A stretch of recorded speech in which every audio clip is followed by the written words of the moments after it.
Hi YouTube, Darth here. Something big is coming in the next few days, and that's the fall patch. If you're not aware, this is the patch that is the culmination of the community and Dice LA changes over the past summer. Many of these changes I have chronicled in my CTE Sunday series, and today's video is a summary of what the Battlefield community can expect in the fall patch. If you've been watching those CTE Sunday videos, you may have heard all of this before, but if you're new around here, this video should bring you up to speed. So let's get started. A big change made in the fall patch is how red dot, hollow, and medium range sights behave while firing. Before, the sight would bounce around in tune with the weapon's animation. This is called visual recoil, and it could lead to repeated missed shots due to the sight not actually pointing where the weapon was aiming. That's correct, the weapon's barrel was not actually deviating as much or in the same manner as the sight. Visual recoil also put a premium on using the laser sight, as it would give an accurate picture of where a weapon was actually pointing. To correct this, DICE separated the crosshairs on most every sight from the weapon's animation. Now it's an unmoving element that remains in the middle of your screen no matter how much your weapon is bouncing around. What does this mean? It means that you're going to have a much better time aiming down sights and getting accurate shots. This is especially going to make medium-range scopes on weapons that used to have high visual recoil like the G36 and PKP much more attractive. Speaking of weapons, there have been a ton of changes to weapons in the game.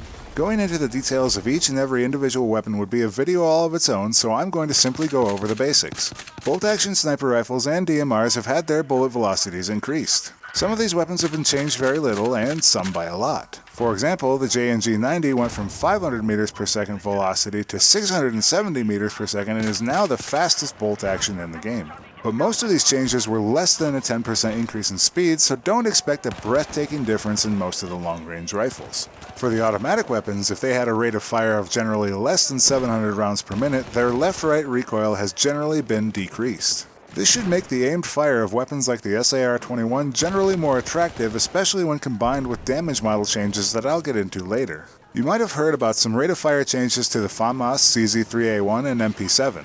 These changes are not going to be in the fall patch, as these weapons were reverted to their original rates of fire before the patch was finalized. Ultimately, community pushback meant that DICE will be addressing these weapons in a future patch. Before I get to gadgets, here are a few last weapon changes worth mentioning. The Deagle had its minimum damage reduced from 37.5 to 28, effectively changing it into a close quarters blaster. Additionally, all magnums have had their trigger delays removed. This means that magnums are now a much more viable option for secondary weapons. For shotguns, slug rounds on shotguns have been increased from a velocity of 300 meters per second to 380 meters per second. This small change should make them much more viable at the close to mid-range engagements where slug rounds become a better choice than buckshot. Now let me quickly divert to the gadgets. First up is the MBT Law. This weapon still doesn't have the damage potential of other rocket launchers, but it will be a much more viable option for when there just isn't time to get a quality aim on an armored target. The rocket projectile now flies faster than on live, and it starts to lock on from a further distance. While making the rocket a good choice for long range, this will have the added effect of allowing targets some reaction time to deploy countermeasures. And last in gadget changes, the M82 slam mines now only do 28 damage apiece, which is down from 35. This means that it's going to take at least 4 to kill a target, and unless engineers have the prerequisite field upgrade, they'll only start with 3. So get out those AT mines, as the slam is just not going to be useful without a powered up squad score. The biggest difference you'll see on weapons is the reduction in the top end damage on all automatic weapons.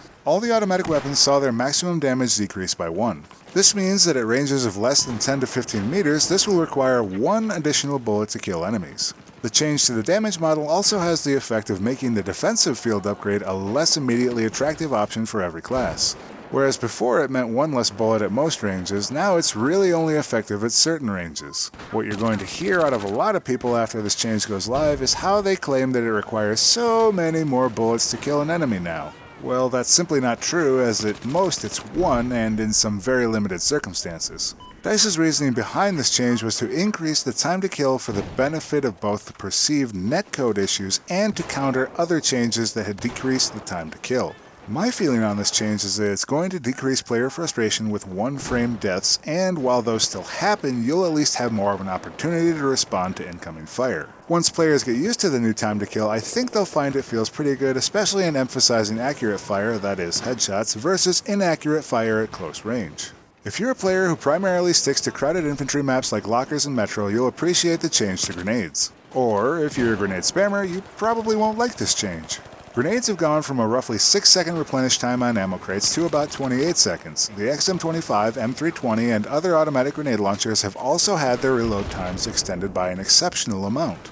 This change does not affect grenades like the smoke grenade and flashbang quite as much, but those grenades have also increased slightly in replenishment time. Speaking of flash and smoke grenades, their power has also increased significantly. The flash grenade is now a 10-second blinding effect. This is pretty long, but doesn't render the player completely incapable during that time. Additionally, its effectiveness is not universal and does have a fall-off. As for smoke grenades, they now deploy their smoke much more quickly and it lasts longer. This should make both of these non-explosive grenades more attractive. Finally, all grenades with an ammo count of more than 1 have had their reserves depleted by 1. This means that players can no longer carry and throw 2 RGO grenades, they are now limited to simply having 1. This also affects the V40 Mini, reducing the reserves to simply 2 grenades. However, players using the grenade field upgrade will still have access to an additional grenade. The net effect of all these grenade changes should be a much reduced incidence of grenade spam on infantry-heavy maps. Don't expect a night and day difference though, as there are still plenty of rockets and C4 to make these infantry clustered maps a living nightmare of explosive spam. You'll probably notice this the moment you start playing with the fall patch, but the soldier movement has been tweaked to more closely resemble Battlefield 3. Player acceleration has been increased and the general snappiness of the game will feel like a much closer approximation of the previous Battlefield title. What this means in practical terms is that it's going to be much harder to kill your enemy before they can dive behind adjacent cover.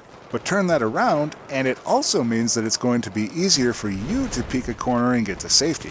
This is something that I felt has been very difficult with Battlefield 4's many cornering issues. At the onset of Battlefield 4, I even proclaimed that peeking is dead.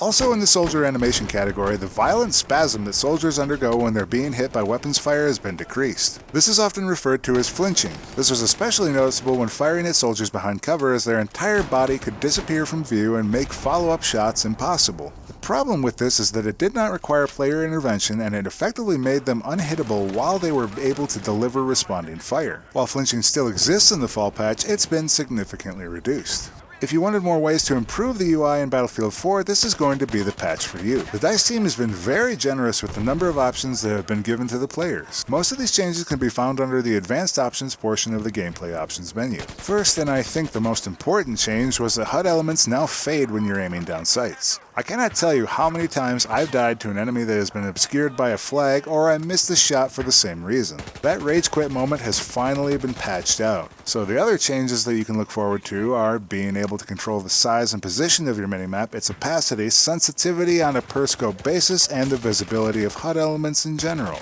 As part of the general improvement to messaging in the game, a new HUD icon is visible on spotted enemies that tells you if they have the defensive field upgrade. This will make their normal Dorito appear as a shield icon. Additionally, you'll notice that when you're shooting enemies that there are all new hit markers. The bigger the marker, the more damage you're going to do per hit.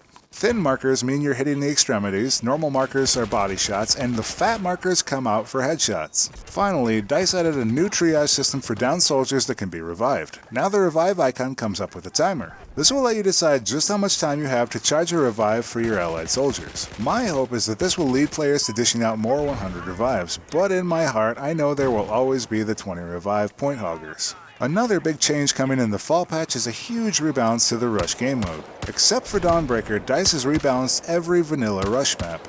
Now this sounds great, and for the most part my experience has been pretty thumbs up on the CTE. But this has been with 32 player servers. I cannot say one way or the other what the experience is going to look like on a 64 player server running Rush, of which I know there will be quite a few. Most of the changes have been to the positions of MCOMs, a general reduction in the amount of frequency of spawning vehicles, and the removal of commanders entirely. However, some maps like Flood Zone have seen a complete reconfiguration of the Rush setup. Ultimately, my hope here is that the Rush becomes something that Battlefield players are again interested in. It was probably my favorite game mode in Battlefield 3, and the subpar nature of the vanilla maps in Battlefield 4 really held it back. So here's hoping for a comeback. Obliteration saw a good number of changes on the CTE as well, and along with some map rebalancing, the flag carrier no longer has to worry about being spotted 100% of the time. I'd comment more on this, but frankly nobody ever seemed to play it on the CTE, so I have very little knowledge of what to expect other than what's been written in the patch notes. So give it a whirl when it comes out, as you might be pleasantly surprised. Do you remember Carrier Assault? That saw a change too, as attackers no longer spawn on the carrier after the first MCOM has exploded. Attackers must still spawn via parachute, so this should give the defenders more of a chance to actually defend the second point. This assumes, of course, that anybody is still playing this game mode, and that's a shame actually because I really like this game mode. From Dragon's Teeth, the Chain Link game mode has had its ticket burn rate reduced. Hopefully this means that servers no longer have to run with ridiculous settings in order to get a game that lasts longer than 5 minutes. Finally, we've got Classic Mode coming. Classic Mode is a community-requested game type that features a rule set that is a blend of both hardcore and normal mode. Check out my video all about Classic Mode for a more in-depth summary of the all-new, old things that Classic Mode brings to the game. So that pretty well covers the meatiest of the changes from the CTE that are arriving in this month's fall patch. When can we expect this patch? Well, from communications from DICE, it could arrive anywhere between tomorrow and the end of the month. So keep your eyes open. With that, there are many more changes coming in this patch that I didn't mention. But I've got to say, it's like playing a whole new game. I think having an all-new Battlefield will be a great way to start the fall. That's it for the summary of the fall patch. If you found this video helpful or insightful, please be sure to leave a like before you go. If you're new around here, check out my channel and please consider subscribing. As always, thanks for watching, and I'll see you next time, YouTube.